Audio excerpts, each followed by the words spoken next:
Ya, muy bien chicos, ¿cómo están? Muy buenas tardes. Creo que ahora sí ya estamos la mayoría.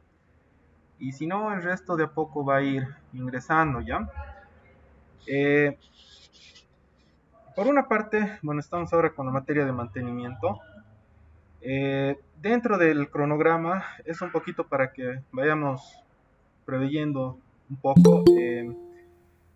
Los días que nos toca a nosotros de forma presencial es por parcial, van a ser las dos últimas clases de cada parcial, ¿ya?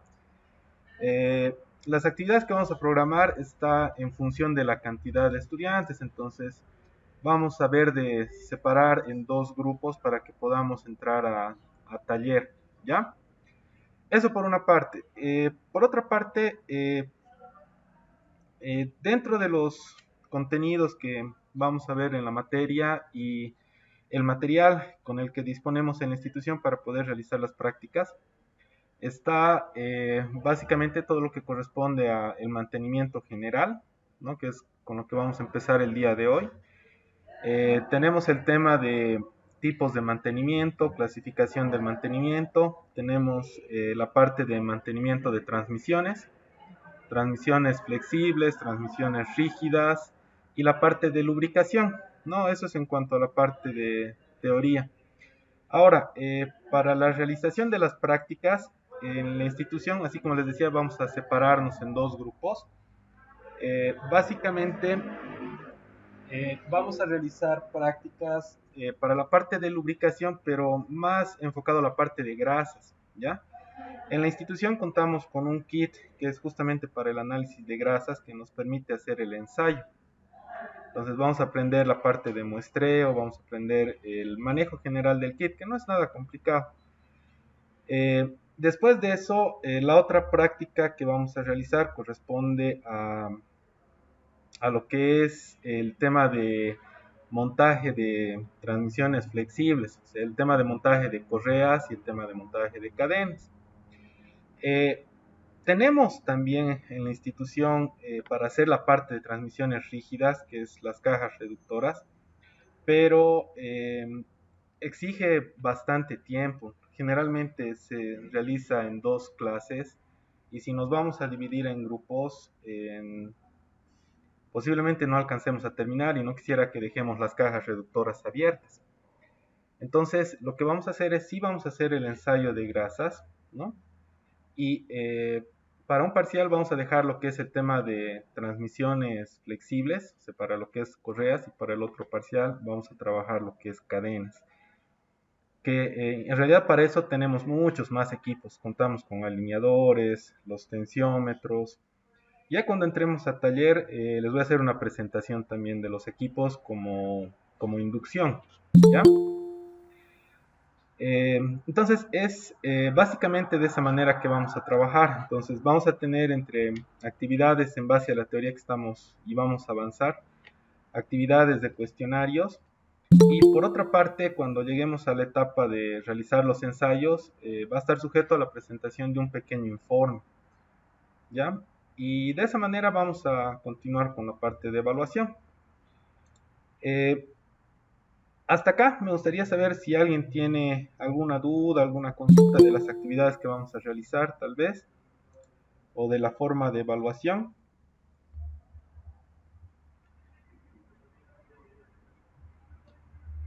Más o menos así han estado trabajando en las otras materias también, ¿no? Entonces, no es nada novedoso. Muy bien, entonces, si no hay más dudas, preguntas, les voy a compartir la pantalla y vamos a ver con la siguiente diapositiva la parte de introducción de la materia. Ahí ya les estamos compartiendo.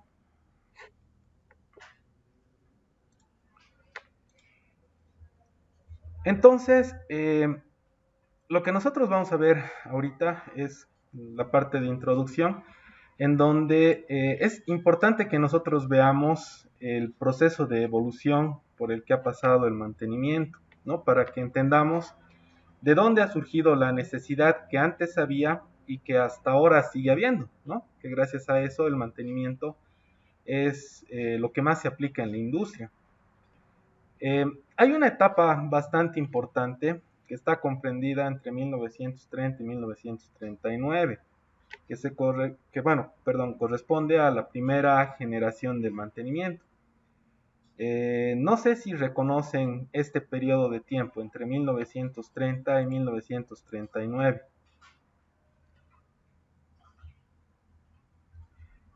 ¿Ubican qué es lo que ha sucedido en esa época?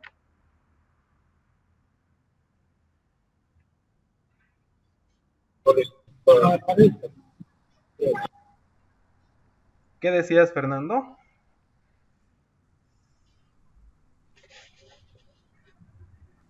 Tal vez la revolución industrial. Ya, perfecto. Entonces, estamos hablando en realidad de la primera revolución industrial, ¿no? ¿Qué es lo que ha pasado en esta época? Al margen de, bueno, los problemas sociales y todo eso, algo que es más de nuestro interés, que corresponde a la parte de la aparición de las primeras máquinas de vapor, ¿no es cierto? Entonces, ¿qué es lo que ha sucedido? Estas máquinas que eran bastante grandes, ¿no? Bastante robustas, eh, tenían, bueno, ya después de mucho tiempo de utilización comenzaban a tener ya pequeños desperfectos, ¿no? Y al no darles solución, estos pequeños desperfectos se hacían cada vez más grandes. ¿Y eso qué implicaba? Implicaba dos riesgos. Uno era el riesgo para el personal, que ahí es donde han aparecido muchos problemas sociales. Y el otro que era el tema de la máquina. Las máquinas, al ser tan grandes, tenían un costo también bastante elevado. Entonces, estas personas, los empresarios, los dueños de las fábricas, no podían costearse el cambiar constantemente de máquina. En algunos casos, incluso al inicio, contaban con dos máquinas. Y en caso de que falle una, hacían el cambio hasta que se le haga la reparación, ¿no?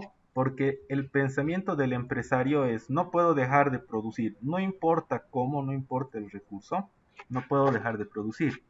Es más o menos el pensamiento que se tiene dentro de la industria, ¿no? Incluso eso que les estoy comentando, que antiguamente se tenían hasta dos máquinas, en la actualidad se sigue utilizando, se lo conoce como bypass, ¿ya?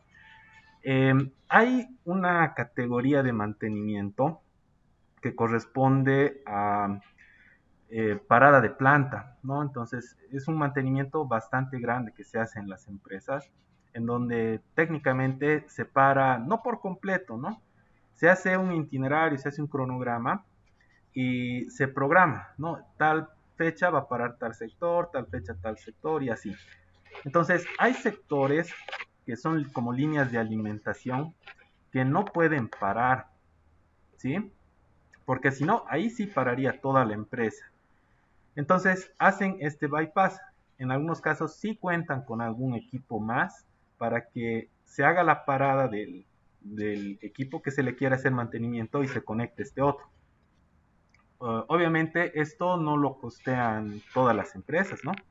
Este sistema se utiliza en yacimientos y también se utiliza en San Cristóbal, ¿no? Que son empresas bastante grandes y incluso en el tema de uso de hornos industriales se pueden costear hacer este tipo de inversiones, ¿no? Entonces, en esta primera etapa, ¿no? Entre 1930 y 1939, ha surgido ya la necesidad de hacer el mantenimiento.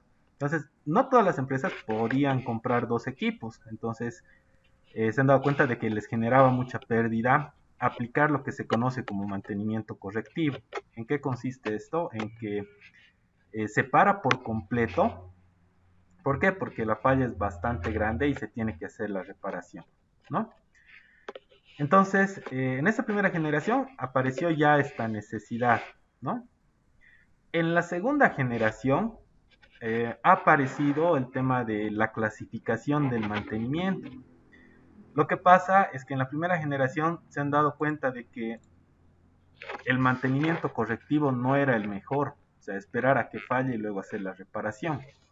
Se han dado cuenta de que no funcionaba al 100% bien. Sí, efectivamente, en algún momento se daba solución al problema, pero había tiempos muertos en los cuales la máquina no estaba trabajando. Entonces, han aparecido otros tipos de mantenimiento más. Uno de ellos es el mantenimiento que se lo conoce como mantenimiento preventivo y el otro vendría a ser el mantenimiento predictivo. Y estos van de la mano. Lo que pasa con el mantenimiento preventivo, y ahí su nombre más o menos ya nos da una referencia de a qué se refiere, lo que busca es prevenir, ¿no? A diferencia del correctivo que ya directamente es ir y corregir. El preventivo busca que no lleguemos a la etapa de corrección, entonces hablamos de prevención, ¿no? Que no en su totalidad es tan bueno. ¿Por qué creen en algún momento que el mantenimiento preventivo no llegaría a ser tan positivo para la empresa? Más o menos ya les he dado una ayudita, ¿no? Lo que pasa es que el preventivo no espera que los equipos fallen, ¿no? Sino para prevenir puede hacer el cambio de piezas. Entonces, ¿en qué manera afecta esto a las empresas? En lo económico, tal vez. Exacto. Lo que pasa es el tema de inversión. Si yo agarro de una motocicleta o de una movilidad de un auto y digo, ya, para mantener el motor voy a agarrar y voy a cambiar sin esperar a que pase el tiempo en el cual el lubricante se comienza a deteriorar, ¿no? Entonces, ¿qué pasa si hacemos eso? Es una movilidad, no consume mucho, un volumen elevado de lubricante. Si nosotros hablamos de las empresas, en las empresas hablamos de turriles de lubricante, ¿no? Entonces, no se puede costear hacer el cambio constantemente sin que el lubricante ya presente algún tipo de deterioro. Y lo mismo pasa con las piezas, ¿no? No puedo estar cambiando constantemente de rodamientos a las máquinas o algunos otros repuestos, ¿no? Incluso hasta componentes electrónicos. Entonces, así como dice el compañero, afecta económicamente a la empresa, ¿no? De esta manera, lo que sucede es lo siguiente. Después del mantenimiento correctivo, hemos hablado del preventivo, y ahora aparece el predictivo, ¿no? Si el correctivo o bueno, prácticamente buscaba corregir, el preventivo prevenir, el predictivo, ¿qué es lo que hace? Predecir, ¿no es cierto? Entonces, con el predictivo se ha visto la incorporación de equipos de medición. Gracias a estos equipos de medición se predicen los estados de las máquinas, los estados de los equipos. Entonces, sí se puede llegar a saber con un poco más de certeza si el equipo o la pieza o el lubricante se encuentra en mal estado como para hacer el cambio. Y bueno, no solamente se utilizan equipos, incluso el mantenimiento predictivo se puede aplicar con la parte sensorial, ¿sí? ¿Cómo aplicamos la parte sensorial? Un ejemplo, vamos a seguir hablando de las movilidades, porque en algún momento tal vez alguno de ustedes ha podido ver. Y pasa lo mismo en realidad con cajas reductoras o cualquier otro equipo que utilice lubricante en una empresa. ¿Cómo ustedes verifican para hacer el cambio del lubricante en una movilidad, en una moto? Porque en realidad pasa lo mismo cuando hablamos de equipos industriales, es casi el mismo procedimiento. ¿Qué es lo que hacen ustedes? Para decir, hasta ahora, hasta aquí ya está el lubricante, hay que cambiar. Depende del tiempo de uso que tiene la máquina. Ah, ya, tú estás tomando en cuenta el tiempo, ¿no? En algunos casos dicen, ¿no? Estoy usando un mes, pero el mes no usado continuo. Ah, entonces puedo usar medio mes más. Estás usando el tiempo y el uso, ¿no? Está bien. ¿Alguien más por ahí? Inge, sería, depende del kilometraje que tienen desde cocido. Ya, perfecto. Otro sería el kilometraje. Entonces, estamos hablando de tiempo y estamos hablando de recorrido, ¿no es cierto? Muy bien. ¿Qué más? El color. Ah, eso está más interesante. A ver, Carlos por ahí está hablando ya de sacar una muestra y verificar. Ahí entra la parte sensorial. Yo agarro y tenemos un sector en la movilidad, tenemos un sector ya sea en el auto, en la moto, y en los equipos industriales tenemos visores y hay sectores también de donde se pueden sacar muestras, en donde nosotros agarramos, sacamos, ¿y qué es lo que hacemos? Ahí Carlos decía, yo voy a mirar el color del lubricante. Y claro, evidentemente un lubricante usado ya tiene otro color. ¿Cuál sería otro indicador? Otra forma de revisar. La cantidad. Ujú. Ya, la cantidad, perfecto.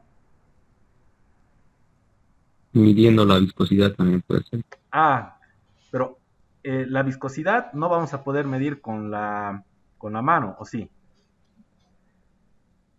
Con un viscosímetro si se tiene. En realidad la viscosidad hasta cierto punto tú puedes detectar si la viscosidad del lubricante ha cambiado, pero para eso ya necesitas un poquito más de experiencia. O sea, necesitas tocar qué viscosidad tiene el lubricante nuevo y luego tocar el lubricante usado. Y sí llega a variar. Ahora, lo otro sería lo que tú dices, ¿no? Hay equipos que ya son, ese es un equipo de mantenimiento predictivo, ¿no? Entonces el viscosímetro permite tomar la muestra y directamente nos muestra un valor, ¿sí? Pero el tema de tocar, palpar, lo que les decía, la parte sensorial, lo que nosotros vemos, lo que nosotros tocamos, lo que pasa es que no siempre tenemos todos los equipos, ¿no? Aunque un viscosímetro sí es una herramienta muy importante dentro de la industria y aparte que tampoco es tan cara, ¿sí? De todas maneras, la parte sensorial que les decía consta de uno, el color, por ahí alguien decía, no, hay que ver qué color tiene. Lo otro es, yo voy a tocar y no solamente voy a sentir la viscosidad, al tomar la muestra, incluso yo podría sentir viruta. Eso ya es peligroso, ¿no? O sea, que yo detecte partículas ahí de suciedad sólidas al momento de sacar la muestra. El lubricante, bueno, no es tan fuerte como en el caso del olor de la grasa, pero incluso el lubricante, el aceite, tiene un cierto olor cuando es nuevo y otro olor cuando es usado, ¿sí? Entonces, miren, sensorialmente nosotros podemos agarrar y hacer muchas verificaciones, ¿no? Sin necesidad de tener equipos muy avanzados, ¿sí? Sí nos puede llegar a ayudar. Ahora, obviamente siempre va a ser mejor tener un viscosímetro, ¿no? Porque eso nos va a dar un valor más exacto. Entonces, ¿se dan cuenta? Profe, buenas tardes, perdón. Llamó lista, disculpe, acabo de entrar, que no tenía internet. Ah, ya, no, la lista de otra manera se controla, no te preocupes. Ya, profe, gracias. Entonces,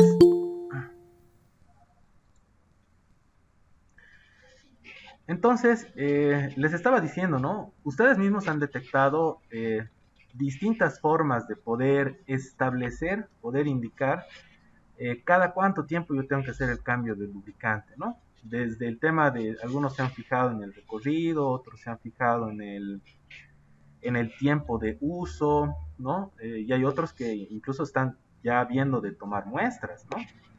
Incluso viendo el tema de uso de viscosímetros. Entonces, todo eso que ustedes han mencionado es bastante importante y en realidad, aunque no crean, forma parte del mantenimiento predictivo. A lo que voy con esto, ¿qué es lo que estamos consiguiendo con estas características del mantenimiento predictivo? Evitar de que tengamos que sacar el lubricante estando este todavía en buen estado. Entonces, ¿cómo hacemos eso? Monitoreando. Mantenimiento predictivo nos dice tenemos que monitorear. No importa si monitoreas utilizando equipos o si monitoreas tocando, palpando, viendo, ¿no? Pero de alguna manera tienes que monitorear. Hasta acá me gustaría saber si tienen alguna duda, tienen alguna consulta, algo que tal vez quisieran que les repita.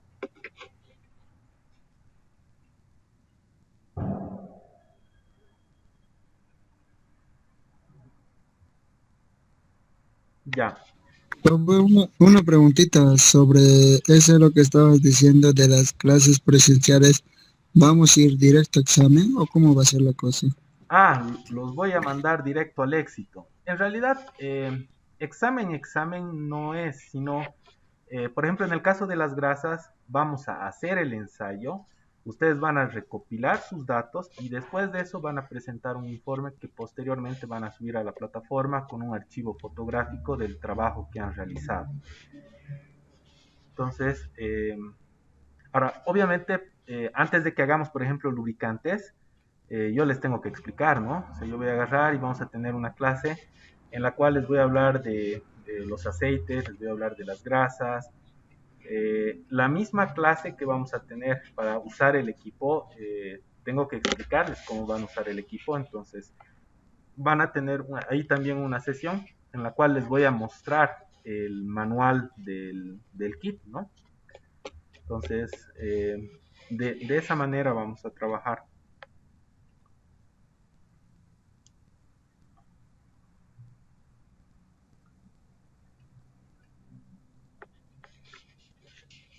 ¿Alguna duda, algún comentario más?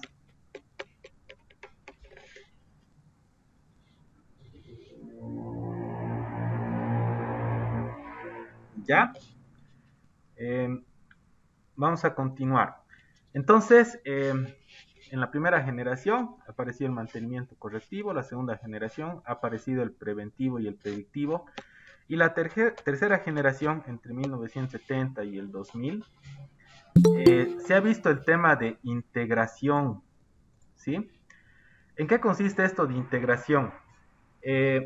Generalmente en las empresas, cuando ya estas están mucho más organizadas, cuentan con distintos tipos de secciones. Yo les hago una pregunta. ¿El personal de mantenimiento puede agarrar y libremente sacar recursos de la empresa para ir a comprar repuestos?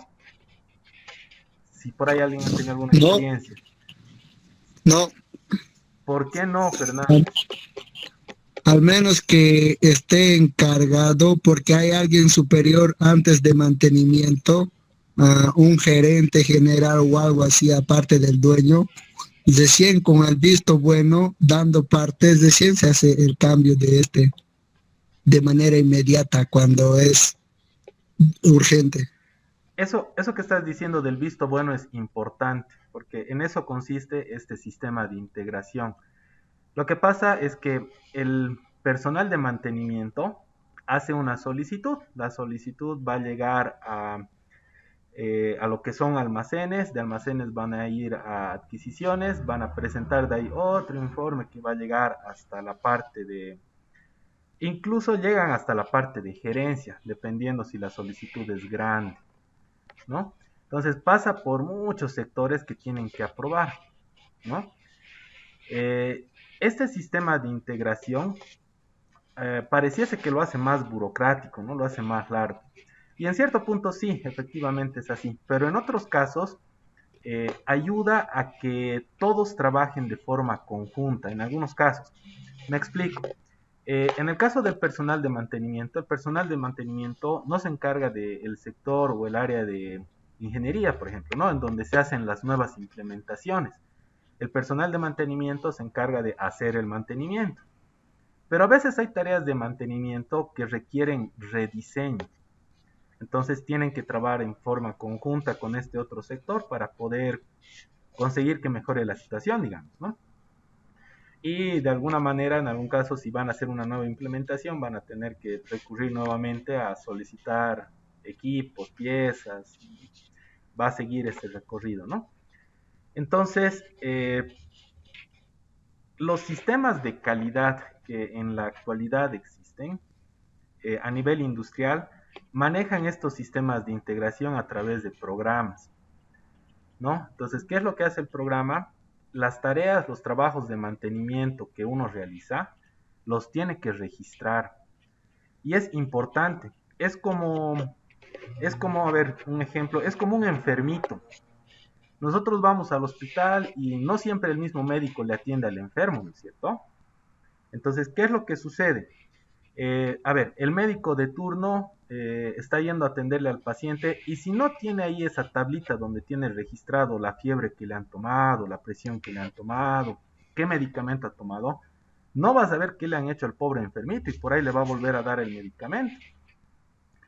Lo mismo pasa con las máquinas en realidad. O sea, Si no se hace un registro, entonces no se sabe qué trabajos ya se han hecho y se puede cometer el error de volver a hacer el mismo trabajo o incluso lastimar el equipo. Entonces, estos sistemas de integración permiten hacer ese registro de datos también. Permiten hacer que todo sea programado. Me explico. El personal de mantenimiento lo que hace sus registros, estos registros que les decía de los trabajos de mantenimiento que han hecho, pero también hace sus cronogramas de actividades. Entonces en sus cronogramas pone fechas, pone todo, ¿no? Y estos cronogramas tiene acceso todo el personal. Se puede tener acceso el de recursos humanos, puede tener acceso alguien que ocupe algún cargo administrativo, incluso hasta la gerencia. Y es importante porque incluso hay trabajos de mantenimiento que son, o sea, que requieren personal especializado. Entonces, tal vez el personal propio no lo va a poder hacer. Y eso tiene que estar registrado en el sistema para que recursos humanos agarre y busque personal para eso, ¿no? Entonces, de esa manera trabajan estos sistemas de integración. Hay un sistema de integración que solamente es para la parte de mantenimiento e inventarios, no va más allá, que es el PMX Pro. Es un programita que incluso se puede descargar, pero en una versión aquí entre nosotros pirata, se puede descargar de internet. Y está este otro que ya se utiliza a nivel empresarial, que es el SAP. Lo utiliza Coca-Cola, yacimientos en todas las refinerías, en la Guillermo Herbel, en la Gualberto Villarroel, utiliza también. Y es más, centraliza lo que hacen desde Santa Cruz y lo que pasa también en Cochabamba, en ambas refinerías. Entonces, este otro es un poquito más grande, ¿no? Esta generación, entonces, se ha visto la implementación de estos sistemas de integración, ¿no? Son prácticamente como programitas. Y finalmente, entre el 2000 hasta la actualidad, lo que se ha visto ha sido mejorar la parte de las acciones que tiene el personal. Se han creado filosofías de trabajo, ¿no? Siempre hay una mejor forma de hacer los trabajos, siempre hay una mejor forma de hacer las cosas. Entonces, en mantenimiento se habla mucho de buenas prácticas. Hay buenas prácticas de lubricación, hay buenas prácticas de montaje de correas, hay buenas prácticas para todo. Entonces, eso se ha incorporado en esta última generación. O sea, es como los japoneses, ¿no? No sé si alguna vez han visto algún samurái. Siempre ven la mejor forma de hacer las cosas y siempre van mejorando las tareas que realizan, que es más o menos lo que busca esta última generación, esta de acá. Muy bien, hasta acá no sé si tienen algún comentario, tienen alguna pregunta. Ese ha sido el proceso de evolución del mantenimiento. Me gustaría saber si tienen alguna consulta.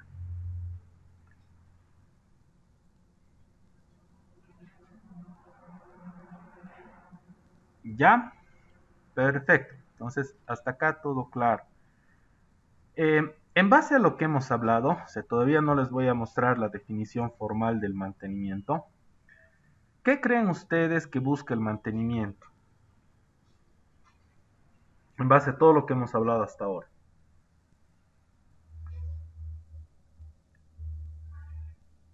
¿Qué creen ustedes que busca el mantenimiento?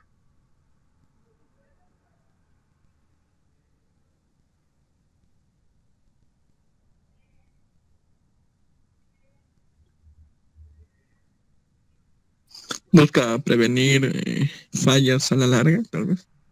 Ya, busca prevenir fallas prematuras. O sea, está bien lo que has dicho, pero lo vamos a poner de otra manera. El mantenimiento busca de que no haya fallas que nosotros no sepamos o no podamos manejar. ¿Qué más? Hemos hablado mucho del empresario también.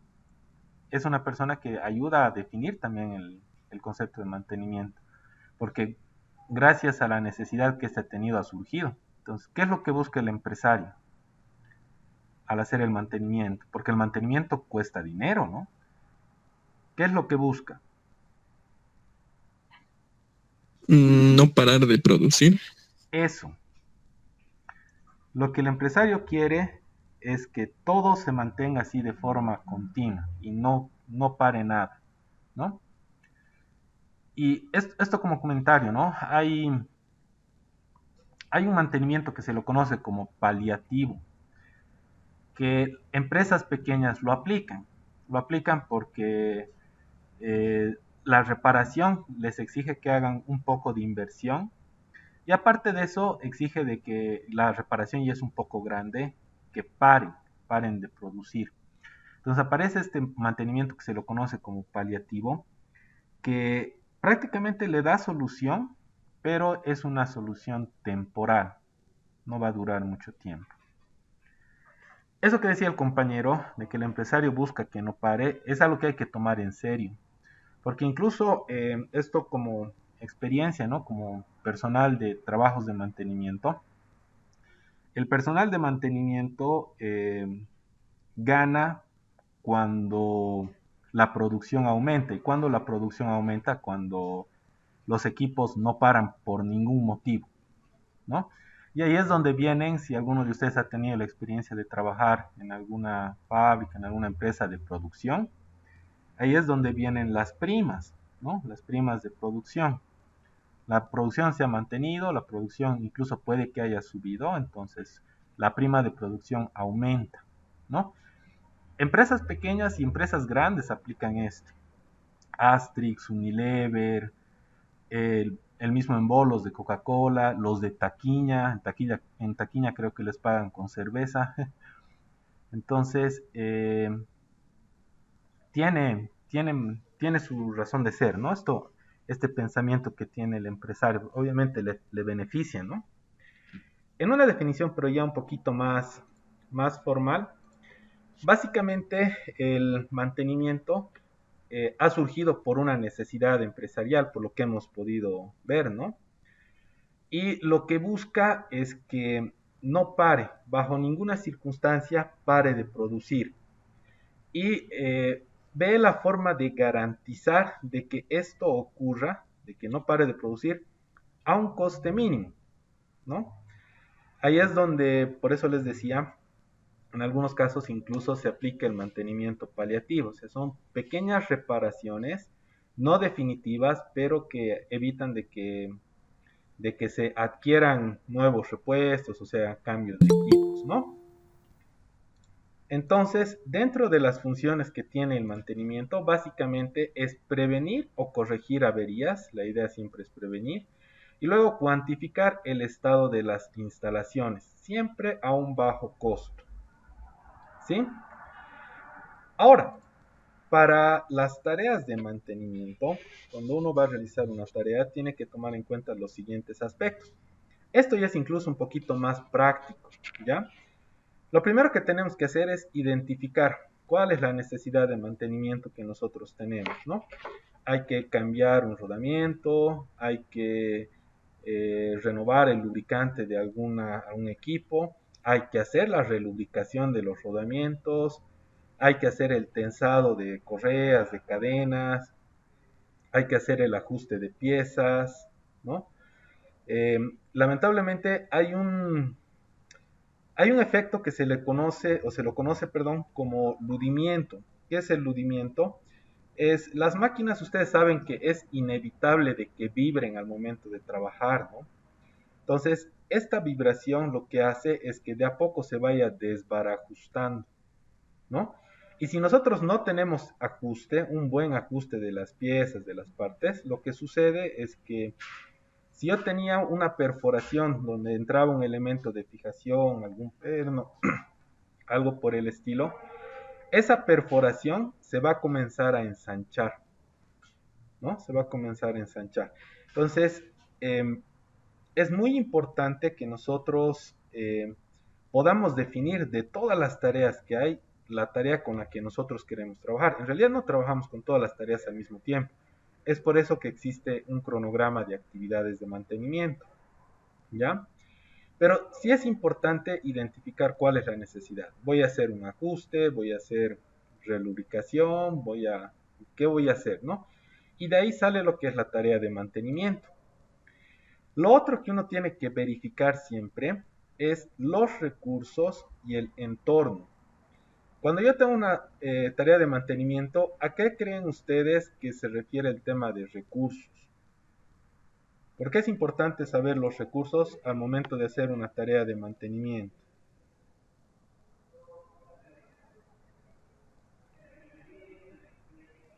¿A qué creen que se refiere lo de los recursos?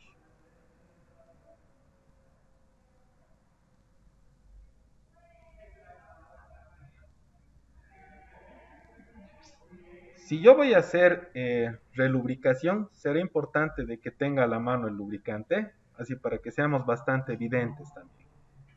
¿Será importante? Sí, pues. Claro.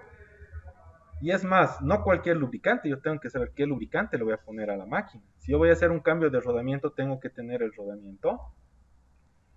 A eso se refiere el tema de recursos. No puedo hacer la tarea de mantenimiento si no tengo las herramientas, los insumos necesarios. Y a eso viene la otra parte, estamos hablando de repuestos, pero las herramientas de trabajo, las llaves combinadas, ¿será importante conocer qué llaves necesito? Sí, Claro, es más, incluso es importante saber esto del entorno. ¿Qué se refiere esto del entorno? El lugar donde vamos a hacer el trabajo de mantenimiento.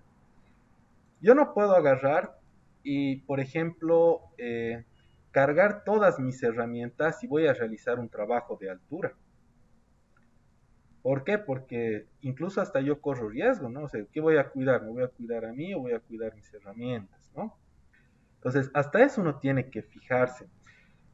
No es lo mismo que yo trabaje en altura, que trabaje en el piso, a nivel del piso, o que trabaje en sitios confinados, que en algunos casos también sucede. Cuando uno entra a hacer mantenimiento de hornos, mantenimiento de tanques, entras en lugares, en sitios confinados.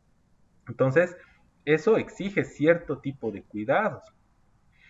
Lo otro que les decía de las herramientas es verdad. O sea, no puedo cargar todas mis herramientas y peor todavía cuando el trabajo de mantenimiento no es en el taller, sino tengo que ir a desmontar. Entonces solamente tengo que llevar lo necesario. Tengo que saber qué llave combinada necesito o ya para montar incluso necesito un torquímetro. Entonces tengo que reconocer cuando nosotros hablamos de recursos, de todas las herramientas que yo puedo llegar a necesitar y también obviamente de los repuestos, ¿no? Y el entorno es algo que yo tengo que tomar en cuenta por lo que les decía, no es lo mismo hacer un trabajo a nivel del piso que un trabajo de altura o un trabajo en un lugar que sea confinado, donde no haya mucho oxígeno. Todo eso me va a ayudar a que yo cumpla mi tarea de mantenimiento. Entonces es algo que se tiene que tomar en cuenta. Estos sistemas de integración que les decía, les estaba comentando hace un momento, eh, prácticamente hacen eso también. Se crea lo que se conoce como orden de trabajo. En la orden de trabajo, para la tarea de mantenimiento, yo tengo las herramientas que necesito, ¿no? Dependiendo del trabajo, incluso el trabajo tiene hasta una ubicación dentro de la fábrica. No es lo mismo hacerle mantenimiento, así como les decía, a un depósito, un tanque, que hacerle un mantenimiento, no sé, aparte de la línea de producción o algún otro sector de la empresa. Entonces, incluso hasta esas órdenes de trabajo tienen una ubicación. O sea, esa orden de trabajo tiene nombre y apellido de la máquina a la que se le va a hacer el mantenimiento. Entonces, estos sistemas de integración ayudan a eso. Incluso tienen también de forma ordenada la cantidad de actividades que se toma en cuenta para realizar la tarea de mantenimiento. Me explico, hay que sacar, no sé, la rejilla, hay que desmontar esto, hay que... Incluso de esa manera, con ese detalle, tiene la información.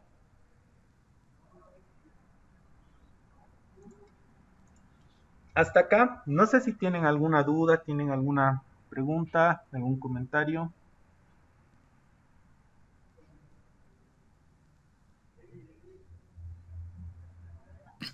No, Inge. Todo blue. Ya. Entonces, por otra parte, tenemos acá ya. Esto corresponde ya a las filosofías. Hemos hablado un poquito de las tareas de mantenimiento y ahora vamos a hablar de las filosofías. Las filosofías, de alguna manera, les decía que ayudan a hacer de una mejor manera las cosas, ¿no? Y para eso se tienen herramientas. Una de ellas es esta de acá, que es lo que se conoce como mantenimiento centrado en la confiabilidad, que tiene una herramienta que se llama AMFS, o las siglas en inglés, esto está en inglés, que se lo conoce como análisis de modos de fallas y efectos, ¿ya? ¿Qué es lo que hace el análisis de modos de fallos y efectos?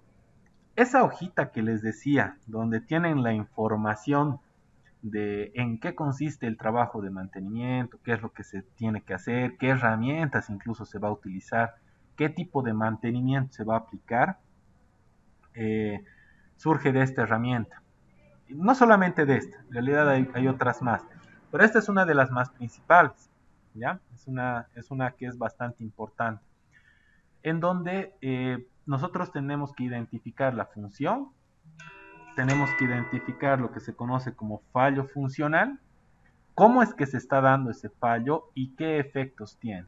Y el siguiente paso, no está anotado acá, pero el siguiente paso es definir el mantenimiento que se le va a aplicar y definir el trabajo, ya sea de reparación o lo que vaya a necesitar. Y eso se lo consigue a través de esto que es el mantenimiento centrado en la confiabilidad. Hay otros aspectos que son importantes de este mantenimiento, ¿ya? Y es qué elementos nosotros necesitamos para poder trabajar con esta filosofía. Uno, y lo más importante, tienen que conocer bien el equipo, tienen que informarse, interiorizarse sobre el equipo. Aquí vamos a ser bien sinceros. En realidad, el trabajo del personal de mantenimiento, aunque no crean, es ser autodidacta. ¿Qué es lo que sucede? Acá, y esto tienen que ser conscientes, acá nosotros les mostramos algo, pero nunca va a ser lo mismo en industria. Y por más de que vayan de trabajo en trabajo, siempre va a ser diferente. Ninguna máquina es igual, ¿sí? Y eso hay que estar bastante conscientes. Entonces, en realidad, el trabajo del personal de mantenimiento, el primer trabajo, cuando uno entra a algún lugar a trabajar, entra por primera vez, es hacer lo que se conoce como relevamiento. ¿Qué es el relevamiento? Es, ustedes entran y comienzan a hacer un reconocimiento de todo lo que hay a su alrededor, qué máquinas hay, con qué máquinas van a trabajar ustedes, qué herramientas tienen en el taller, hacen un relevamiento, ¿ya? Tienen que conocer bastante bien la máquina, les decía. Entonces, incluso en algunos casos, tienen que aprender a interpretar catálogos, manuales. Por eso les decía, gran parte del trabajo de mantenimiento es ser autodidacta. ¿Por qué? Porque, por lo que les decía, o sea, nunca una máquina va a ser igual a otra. Y es imposible que aprendamos a hacerle mantenimiento a todas las máquinas al mismo tiempo, ¿no? O que nos enseñen en un solo lugar.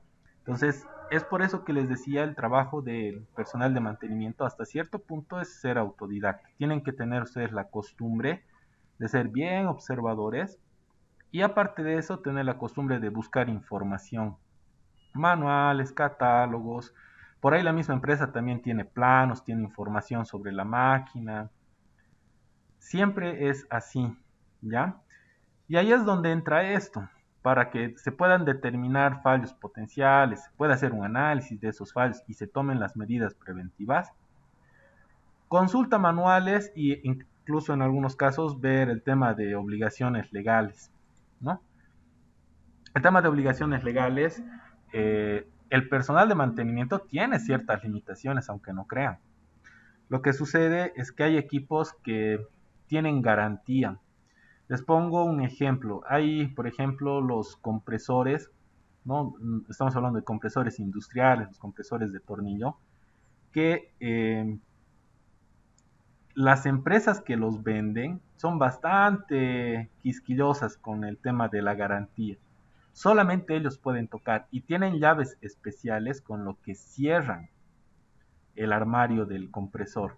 Y de esa manera ni el personal de mantenimiento ni nadie de la planta puede tocar. Entonces, si alguien agarra y toca, ahí viene el tema de obligaciones legales. Es por eso también que les decía, ¿no? Es importante interiorizarse, ver con qué equipos uno va a trabajar, hacer esto del relevamiento, ¿sí? Cuando uno toma después de toda esta información ya recopilada, prácticamente para lo que nos tendría que servir es para elaborar planes de formación que ya tienen que ver con el plan de mantenimiento. Si es que se requiere alguna modificación, las modificaciones vienen de la mano de lo que les decía, trabajar con los de ingeniería. Y finalmente establecer lo que les estaba comentando, los procedimientos. Estos son los pasos para hacer el desmontaje, para hacer el mantenimiento. ¿Sí? Hasta acá, no sé si tienen alguna duda, tienen alguna consulta, alguna pregunta.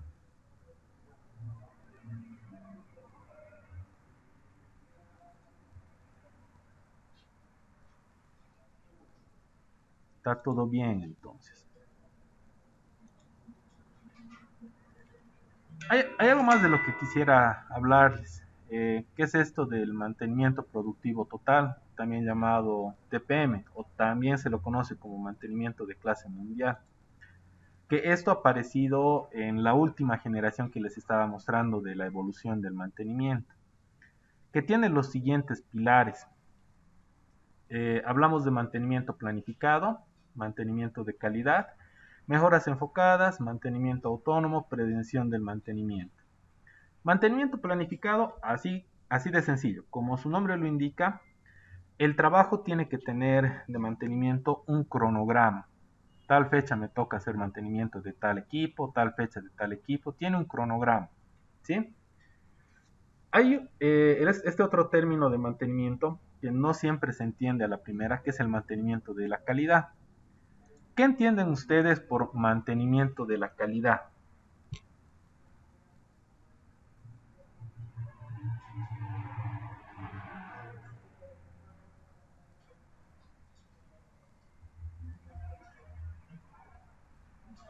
¿Qué entienden por mantenimiento de la calidad?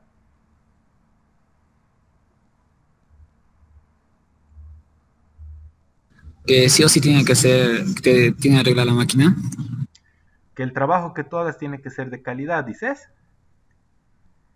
Sí, Más o menos por ahí. Ya, es una idea que tiene Miguel. ¿Alguien más por ahí?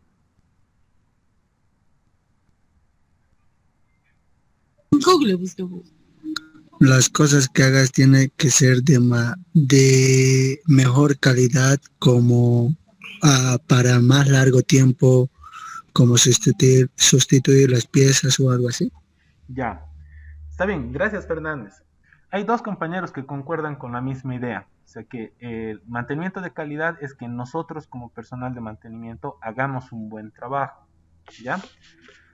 Vamos a mejorar un poquito esas ideas que estaban planteando. La otra pregunta que les voy a hacer es, ¿cómo saben ustedes que han hecho bien el trabajo de mantenimiento? O sea, para que vean que no está tan alejado de lo que estaban diciendo.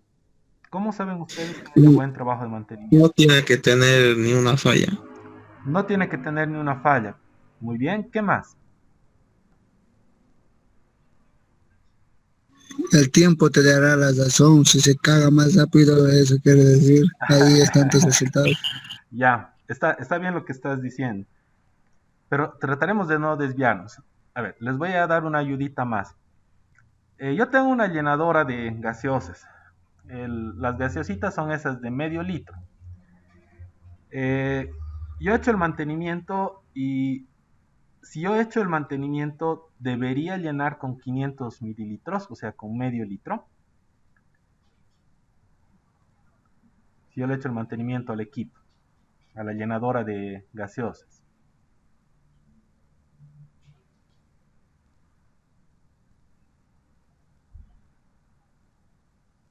O sea, si yo he hecho el mantenimiento y la llenadora tiene que llenar los botellones con 500 ml, en teoría tendría que llenar con esa cantidad, ¿no es cierto?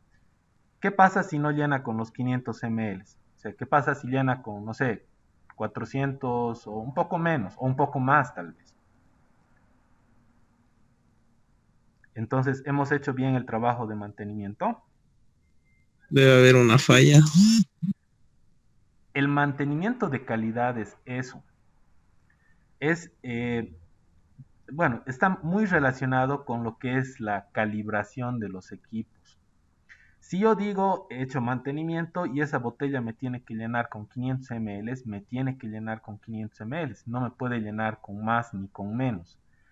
Por una sencilla razón, si hablamos de una empresa que es grande y tiene algún certificado de calidad y por X o Z motivo está descalibrado el equipo, o sea, no se le ha hecho un mantenimiento de calidad, está descalibrado el equipo y está botando no los 500 ml, está botando, no sé, 455 ml.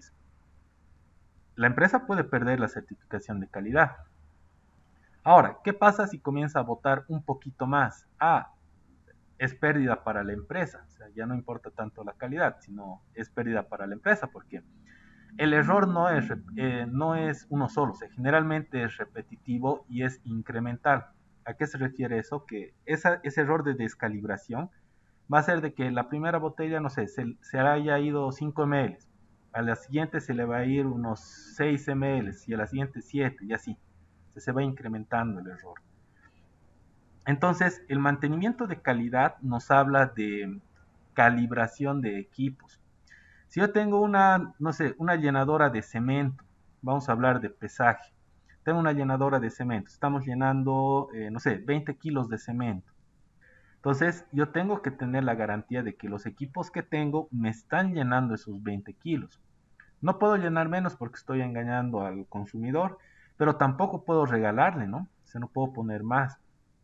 Entonces, los equipos tienen que ser calibrados, ¿no? El mantenimiento de calidad consiste en eso, ¿no? Que los productos que salen al final tienen calidad, pero tienen calidad porque los equipos están funcionando bien. Se refiere a eso. Entonces, tan lejos no estaban de más o menos en qué consistía esto, ¿no? Les faltaba el término de calibración. Muchos de los equipos que están en la industria requieren calibración. Entonces, tenemos ahí lo que es el mantenimiento de la calidad. Por otra parte, hemos hablado del mantenimiento planificado, del TPM, mantenimiento de la calidad. Tenemos el tema de mejoras enfocadas. El tema de mejoras enfocadas quiere decir que siempre hay algo que se puede mejorar, hay algo que se puede hacer mejor. No solamente a nivel de acciones, o sea, como personal de mantenimiento, comenzar a hacer bien el trabajo, sino en algún momento les había comentado esto del rediseño, ¿no? Esto como anécdota, les comento igual. Al momento de hacer el mantenimiento de una chancadora, estamos hablando de chancadoras con las que IRPA trabaja, o sea, son chancadoras bastante grandes. Entonces, los rodamientos estaban en una zona un poquito peligrosa, ¿no? Y el tema de relubricación implicaba trabajo de altura, ¿no? Y la máquina desde ya, o sea, estamos hablando de motores con mucha potencia, ¿no? Entonces es bastante peligroso. Entonces lo que se ha visto ha sido instalar un sistema de bombeo para que relubrique de forma automática. Se ha mejorado el diseño de la máquina para que ésta ya no genere un riesgo para el trabajador, ¿no? No es que le han quitado pega al trabajador, el trabajador igual tiene que ir a poner en la bombita el lubricante, pero ahora la bomba hace el trabajo de relubricación, ¿no? Entonces, en algunos casos existe esto de las mejoras enfocadas. Siempre hay algo que se puede mejorar, ¿ya? Tenemos esto otro que es el tema de mantenimiento autónomo. El mantenimiento autónomo en realidad es una ayuda para el personal de mantenimiento. Yo les hago una pregunta, ¿quién está en más contacto con la máquina? ¿El operario o el personal de mantenimiento? El operario. El operario. Toda la vida. Operario. Exacto, toda la vida el operario, ¿no? Es más, el operario conoce más esa máquina que el personal de mantenimiento, justamente porque trabaja todos los días ahí, ¿no? Pero no tiene los conocimientos para hacerle mantenimiento. Entonces, ¿qué es lo que generalmente hace el personal de los operarios? Ayudan al personal de mantenimiento en el sentido de hacer revisiones. Constantemente hacen revisiones. Y luego de eso hacen notificaciones. En eso consiste el mantenimiento autónomo, hacer chequeos, pero no tareas de mantenimiento, ¿no? Porque no es personal especializado. Tenemos por otra parte el tema de prevención del mantenimiento, que consiste en anticiparse, no es prácticamente como lo que hemos mencionado referente al mantenimiento preventivo, es tratar de anticiparse a los hechos. Esta parte de prevención del mantenimiento es parte de lo que estábamos hablando hace un momento de acá de análisis, ¿no? Analizar los fallos. Después de eso tenemos dentro de la TPM, esta es la parte más bonita, que es la parte de educación, capacitación, entrenamiento y asignación de recursos. Las empresas que aplican la TPM tienen ese tipo de mentalidad. Un personal bien educado, bien capacitado es más eficiente, ¿no? Es mucho más eficiente. Y después de eso aplica esto otro que se conoce como la filosofía de las 5 S japonesas, ¿no? Que las tenemos acá. Entonces, esto de acá, aunque no crean, de la educación, capacitación, es bien importante, pero en la actualidad no muchas empresas aplican, ¿no? Porque requiere esto de acá, asignación de recursos, o sea, requiere inversión. Entonces, aquí como para que tengan una idea incluso de trabajo, esto en realidad se puede explotar de otra manera. Si bien uno no entra a trabajar como personal propio a la planta, pero puedes entrar como terciario si tú solito te capacitas por cuenta propia. ¿Qué es lo que pasa? Las empresas no les conviene, por ejemplo, o sea, sí capacitan a su personal, pero no les conviene entrenarlos de forma así muy especializada. Como por ejemplo, existe dentro del mantenimiento predictivo el uso de equipos como ser, por ejemplo, cámaras termográficas, ultrasonido, ¿no? Que desde ya el mismo equipo tiene un costo bastante elevado y su uso tiene certificación. O sea, sí necesitan ser bastante capacitados para utilizar esos equipos. Entonces, la empresa se ahorra esos pesitos y prefiere terciarizar, prefiere subcontratar. Entonces, por ahí y a alguno de ustedes le llama la atención esto del mantenimiento. Mantenimiento, miren, toda su vida va a haber, toda su vida profesional van a tener, se van a chocar con tareas de mantenimiento, porque, como hemos visto, es lo que ayuda a preservar las máquinas, ¿no? Entonces, sería interesante, ¿no? Si a alguno de ustedes le llama la atención esto y posteriormente puede hacer tal vez algún cursito de especialización y dedicarse a esto, ¿no? Entonces, así como les decía, las empresas ahora tienen ya ese tipo de mentalidad, o sea, ya no quieren tener dentro de su personal a estas personas porque les cuesta muy caro. Entonces, ¿qué prefieren hacer? Prefieren subcontratar. Y como personal propio tienen el mínimo necesario, ¿no? Más o menos así trabajan en la industria. Y hace muchos años, incluso antes, esto como comentario, hasta antes de la pandemia ya trabajaban así, en las empresas, en las fábricas. Hasta acá, no sé si tienen alguna duda, tienen alguna pregunta, algún comentario.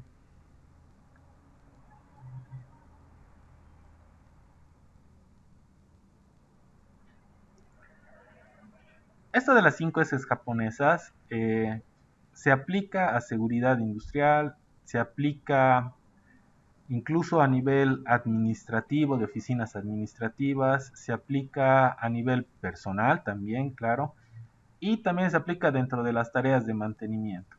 pero eso con más detalle lo vamos a ver la siguiente clase. Entonces, ya para terminar, me gustaría saber si tienen alguna duda, alguna consulta más.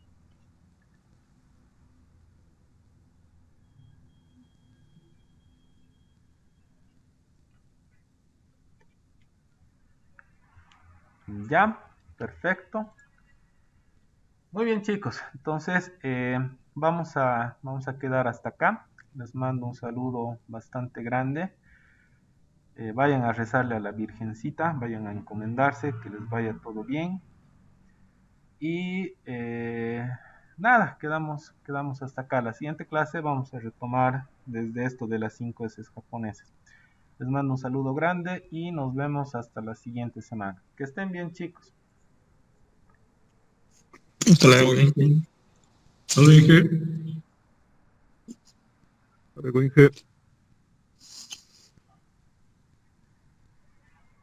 Un free.